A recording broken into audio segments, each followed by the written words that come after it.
Senėjimas tai kaina, kurią mokame už tai, kad gyvename. Vieni iš mūsų senėja lėčiau ir sutikus net po eilės metų atrodo, kad tie žmonės išlieka nepasikeitę. Tačiau kiti sensta pakankamai greitai. Tačiau ar įmanoma biologinį laikrodį atsukti atgal ir papildomų gyvenimo metų tiesiog nusipirkti? Pakalbinau ilgaamžiškumo arba dar kitaip žinoma kaip longevity entuziastę bei komunikacijos ekspertę Ievą Koncevičiūtę, kuri pasidalino savo asmeninėmis patirtimis bei įžvalgomis. Bet pradėkime nuo pradžių. Kas yra tas longevity? Čia šiaip, žinai, galima būtų turbūt irgi 2 valandas kalbėti ir apibrėžti, ir čia su manim visi ginčytųsi. Tai aš turbūt gal sakyčiau, kaip aš savo apibrėžiu longevity, nes, tokio vienareikšmio, žinai, turbūt ir nebus, bet aš tiesiog matau, kad Lietuvos diskurse tai mes esam gan stipriai neįsigilinę ir nėra žmonių, kurie, arba, sakykime, yra labai nedidelis kiekis žmonių, kurie objektyviai ir fainai ir įsigilinę apie tai gali kalbėti, žinai, ir jisai, tas terminas papuolęs pas tokius, ten influencerius, žinai, ir kitiems atrodo, kad čia tik tai kažkokių tablečių rijimas ten ir kažkokie grybukai tau čia padės ilgiau gyventi, žinai. Tai aš į longevity žiūriu visai kitaip, kaip į filosofiją, net ne visai gal filosofiją, bet kaip į naują požiūrį į mediciną ir sveikatą, kurį atneša, mano galva, 2 patys tikrai nuostabiausi mokslininkai, David Sinclair iš Harvardo ir Peter Attia, kuris irgi yra šiaip praktikuojantis medikas. Ir jų abiejų ir knygos, ar ne, ir Lifespan ir Outlive. Aš sakyčiau, yra longevity biblijos ir tik tai paskaičius šitas 2 knygas, žinai, galima toliau diskutuoti ir nuo jų atsispiriant. Tai vat man longevity apsibrėžia tose knygose, žinai. Ir ką sako, pagrindė, tai David Sinclairo mintis yra, ar ne, kad senėjimas apskritai yra liga ir kad mes kol kas dar esam, žinai, tokiam suvokime, kad tipo visi sensta ir čia yra normalu, bet jisai savo tyrimais jau pradeda dažnai suprasti labai aiškiai ir jis pristato tą galvoju kaip čia lietuviškai, bet The Theory of Information Loss, ar ne, kuris sako, kad senėjimas principė vyksta nuo to, kad epigenome, nuo epigenetinio triukšmo, ar ne, mes ląstelėse prarandam informaciją ir dėl to nebeatsikuria ląstelė tokia, kokia jinai buvo tavo jaunystėje, ar ne, ir dėl to mes po truputį kiekviena ląstelė tavo organizme sensta, ar ne. O kitas žmogus, ar ne, kuris irgi apibrėžė ir įvedė tą terminą medicina, net nežinau, lietuviškai mes dar nekaip nevadinam, bet medicina 3.0, jisai irgi kalba apie tai, kad anksčiau mes į mediciną žiūrėjom tik kaip į tokį, kur jeigu man kažką skauda arba aš turiu ligą, tai mes važiuojam gydyti, žinai, bet niekada nebuvo prevencinės ir niekada nebuvo personalizuotos medicinos. Ir jisai kalba apie tai, kad mes apskritai turėtumėm į savo gyvenimą žiūrėti kaip įsirašyti savo galvoje labai sąmoningai, kad mes visi norim gyventi ilgai ir būti sveiki, kalbėti ne tik apie gyvenimo trukmę, bet ir apie sveikatos trukmę. Tai reiškia, kad ne tik, kad tu 5 metų gyveni sveikas, o po to, žinai, nukriošęs ten su lašalinė važinėjai jau senelių namuose, bet kad tu, pavyzdžiui, gyveni 100 metų ir jį visą 100 nugyveni kokybiškai, žinai. Ir jisai ten irgi yra išsikėlęs tikslų maždaug, kad norėčiau būti 100 metų ir dar vis būti tiek stiprus, kad galėčiau kilnoti savo anūkus, žinai. Ir, bet tas longevity pats, ar ne, tai yra požiūrio pakeitimas į tai, kad tu savo gyvenimo dizainą pakeiti tam, kad tu žvelgi į visą jo trukmę. Ne tik tai, kad čia iki 5, žinai, tam padarau karjerą ir jau po to lauksiu pensijos, žinai. Tai yra ir pratęsimas, bet ir sveikatos pratęsimas. Tai yra ne tik trukmės gyvenimo, bet ir sveikatos pratęsimas. Aš žiūrėčiau tai kaip į daug gilesnį pokytį mūsų mąstysenoj. Ir labai tikiuosi, kad kartu, žinai, ateis ir infrastruktūra, kuri leis mums gyventi tą sveikesnį gyvenimą. Bet sakau, kartu tai yra ir didžiulis pokytis. Realiai, kaip pramonė pasikeitė tas Industry 4.0, ar ne, kur AI, skaitmenizacija, robotai. Ir, tu tiesiog matai, kad tai visiškai transformuoja, kaip mes dirbom iki šiol, ar ne, kaip ten dirbo gamyklos.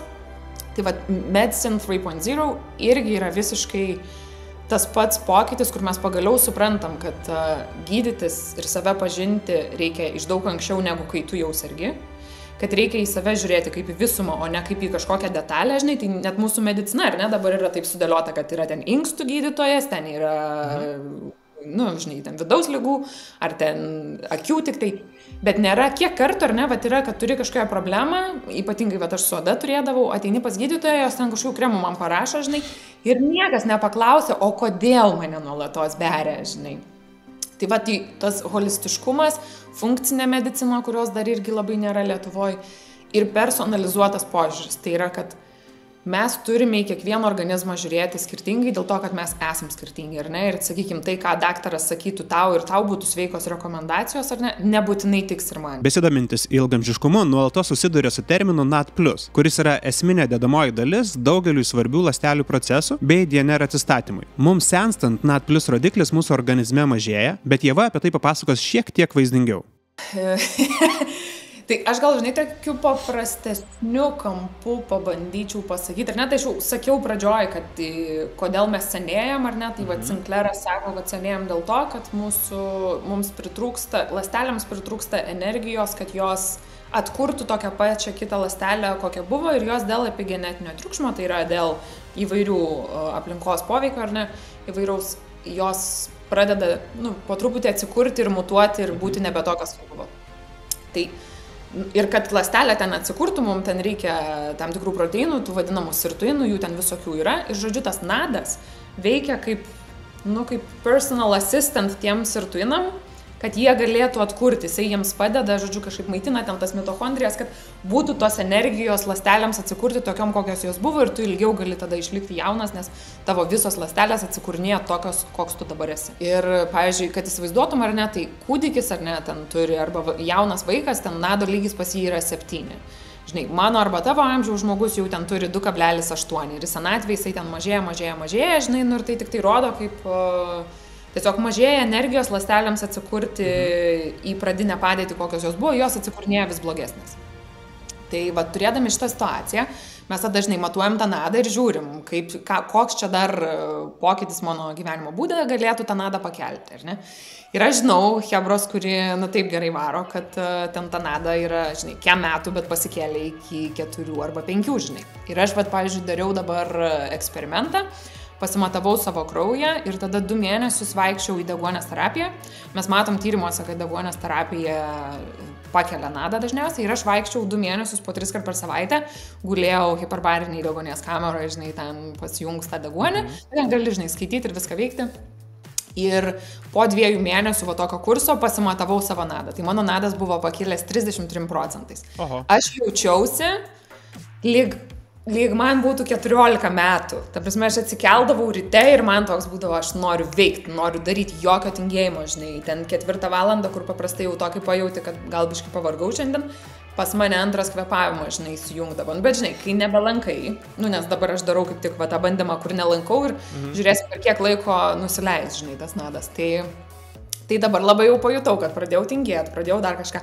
Tai jau vėl, žinai, žiūriu, ar čia deguonį man pradėti lankyti, gal eit lašelinę susilašinti, gal dar, žinai, geriu papildus, bet, papildai yra toks labai nedidelį efektą duoda palyginus, kaip duoda šitos terapijos, žinai. Tai įdomu labai ant savęs pabandyti ir pamatyti, žinai, savo kraujo rezultatą ir kad, kai nadas yra pakilęs, tai tu esi kosmiškai energingas. Jo, labiau energingas norėčiau būti ir aš. Tačiau deguonės procedūros, terapijos, papildai, sveika gyvensena bei mityba man pradeda skambėti kaip turtuolių pramoga, kurią anaiptol ne visi galėtume sau leisti. Na bent jau taip atrodo iš pirmo žvilgsnio. Tačiau kur yra tiesa? Ieva? Žinok, čia yra labai gilus debatas. Aš turėjau šitą pokalbį su, nežinau, gal matei, praeitais metais buvo atvažiavęs į Lūžio tašką, į AM kliniką buvo atsivežus daktarą Merą, Vicentą Merą, jisai dirba šią klinikoje, tai tikrai tokia, viena geriausių pasaulyje klinikų longevity ir amžėjimo. Ir jisai ten gydo Ronaldo ir panašių, žinai, visos žvaigždės pasiskrenda gydytis. Ir aš vedžiau tą panelį, žinai, su juo, ir aš jau po to mašinai mes važiuojom atgal į Vilnių ir aš jau juo ten viską išsiklausinėjau. Ir aš jam sakau, nes man irgi šita mintis yra kilus, žinai, kad anksčiau mes matėm neligybę pajamų, tik tai per tai, kad, žinai, kažkas ten turi brangią valtį, kažkas turi Ferrari, ar ne, kiti turi tik tai paprastesnę kažkokią tai mašiną. Bet dabar, kai mes turim šitą longevity trendą, tu realiai su didelė priežiūra, gera diagnostika, ne, ten, sakykime, kasmet gali darytis MRT skeną, kasmet gali darytis ultragarsą, ten ir, begalybė tų dalykų, ir viską, ką šiaip kalba tie longevity entuziastai. Ir aš pati, kaip yra labai brangu, longevity yra labai brangu, žinai. Ir gaunasi, kad per eilę metų sudėjus, jeigu tu, žinai, gyvenai su mažiau streso, ten turėjai finansinį saugumą, galėjai sportuoti su treneriais, galėjai sau leisti turėti laiko sportuoti tenai 6 kartus per savaitę, valgiai gerą, sveiką, maistingą maistą, gerai papildus ir ten 100 dalykų darai, kad tu prasitęsi savo gyvenimą, kai 20-30 metų, pridėkim, žinai, ten visas kosmetinės procedūras, ne, arba, nu, vat, kad ir tyrimus, ir kažkokius tai papildomas lašelinės terapijas, ten šalčio terapija, deguonės terapija, nu, ten milijoną dalykų gali daryti, žinai. Ir tikėtina, kad turtingi žmonės tiesiog gyvens 20-30 metų ilgiau, žinai. Ir va čia atsiranda toksai įtintų pamatai nelygybė, nes gyvenimo žmonės nusiperka daugiau, žinai. Ir pastaruosius 13 metų pensija kasmet tolsta 2 mėnesiais. Ir šiuo metu galimybę išeiti į pensiją turi asmenys sulaukę beveik 65 metų ir turintis privalomąjį darbo stažą. Šiuo metu man yra 32. Ir tai reiškia, kad išlaikant pensijinio amžiaus tolėjimo tempą, iki kol man suėjo 64 metai ir 8 mėnesiai, pensijinis amžius bus išilgėjęs 5 metais ir beveik 5 mėnesiais. Kas reikštų, kad į pensiją išeisiu beveik 70. Ir čia kyla klausimas, ar tuo metu būsiu energingas ir ar turėsiu sveikatos džiaugtis senatvę. Ir ar longevity yra pasirinkimas ar visgi būtinybė. Tai, žinai, gera žinia turbūt yra tai, kad šiaip aš ir kaip ir pritariu, žinai, tam, ką tu sakai, tik tiek, kad trukmė bendrai tai ilgėja gyvenimo, žinai, ir jeigu kartai prieš mus buvo vidutinė trukmė apie 70 metų, tai jau mano ir tavo kartai bus 90 metų, žinai. Ir atkreip dėmesį netgi Lietuvoje, nors mes labai nekalbam apie longevity, bet ten net verslo žinių, man atrodo, buvo neseniai antraštė, kad Lietuvoje šiais metais yra 34 ar kiek šimtamečiai, žinai. Tai yra ženkliai didesni skaičiai negu buvo anksčiau. Tai žmonės tikrai gyvena ilgiau, net jeigu per daug, žinai, nesilaiko čia šito protokolo. Tai, man atrodo, labai natūralu, kad ilgėja ir tas pensijinis amžius, žinai, ir tiesiog ir dėl medicinos ten, ir dėl panašių dalykų jisai prailgės. Bet jeigu nori sveikas be diabeto ir be Alzheimerio, žinai, gyventi iki tol, tai jo, tai longevity yra reikalinga. Ir aš pritariu tau, kad in a way, nes jo, man labai juokinga, žinai, kad žmonės galvoja dabar, kad jie galės pasirinkti iš šito trendo nesekti, bet, tu natūraliai pradėsi sekti, nes tu tiesiog pradėsi matyti ir net, žinai, vartau vakar ten kažkokį žurnalą ir taip pamaščiau savo, žinai, kad visos žvaigždės, kurias ten rodo Hollywoodo, yra 45-50 metų ir ten living their best life, žinai, Salma Hayek, J.Lo ir visos. Ir jos visos atrodo nuostabiai ir atrodo, kad tikrai gyvena savo geriausius metus dabar, žinai. Tai, man atrodo, natūraliai žmonės tiesiog visi norės, žinai. Ir matai, kai kalbam apie laiką, sveikatą, ilgesnį amžių, žinai, žmonės kartais nepagalvoja apie vieną labai paprastą dalyką. Kad kai tu gyveni ilgiau ir esi sveikesnis, kartais tiesiog turi daugiau antrų šansų. Nes iš esmės mes gyvenam tais laikais, kai tas pats karjeros pasirinkimas nebėra tai, kad aš noriu dabar būti korespondentu, pagyvenau ir dabar visą gyvenimą tai darysiu, žinai. Ilgėjant gyvenimo trukmei, aš tą profesiją galiu keisti, galiu mokytis, galiu patirti gyvenimą vis iš naujo, žinai. Aš turiu daugiau laiko apkeliauti pasaulį, žinai. Ir da vienintelis klausimas yra, kiek tam turi jėgų ir noro, aišku. Informacijos daug ir įvairios, bet nuo ko mums dabar pradėti? Pirmas pats turbūt būtų, ir čia, žinai, aš tai remiuosi labiau savo šitais, negu kad aš čia pati kam nors prescribinu, bet tikrai būtų, pats pirmas būtų miegas. Susitvarkyti miegą ir eiti miegoti anksčiau, nes tas gilusis miegas prasideda anksčiau. Ir aš žinau, man čia yra didžiulis iššūkis, nenueiti, žinai, 12 miegoti, o nueiti, tikrai 10 būt lovoj ir laikytis to grafiko, žinai, ir jeigu dar ten keitinėjai time zones, tai bandyti stikinti su savo tuo laiku visą laiką ir čia turbūt yra pagrindas. Ir tada, žinai, rasti tą miego rutiną, ar ten, kad tau tinka nepavalgyti gal 2 valandas. Aš pavyzdžiui geriau miegu, jeigu nueinu tokia biški alkana.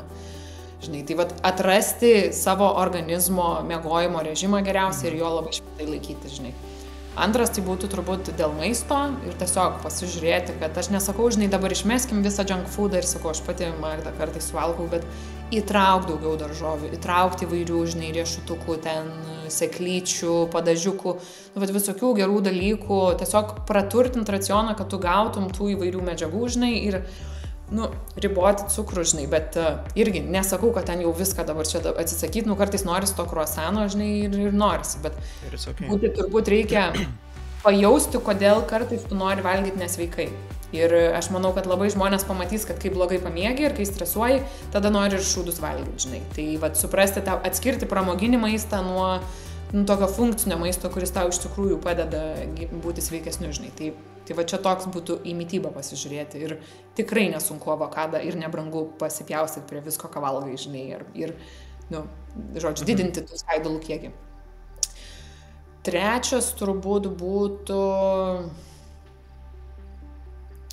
sportas, tai čia jau kaip ne kaip ir aš tai, žinai, sportą naudoju savo ir kaip nusiraminimą ir kartais treneris jau bara mane, kad kam tu čia vėl tą kardio atėjai, tai gyva pilna treniruoklių, žinai, ir aš sakau, man negera, man tipo reik, aš ten supykau, ar dar čia man reikia išprakaituoti, žinai, tai rasti turbūt sportą, kurį malonu tau daryti ir išbandyti, žinai, 100 sportų, bet tiesiog rasti tokį, kurį nebūtų tokio nuolatinio prisivertimo eiti.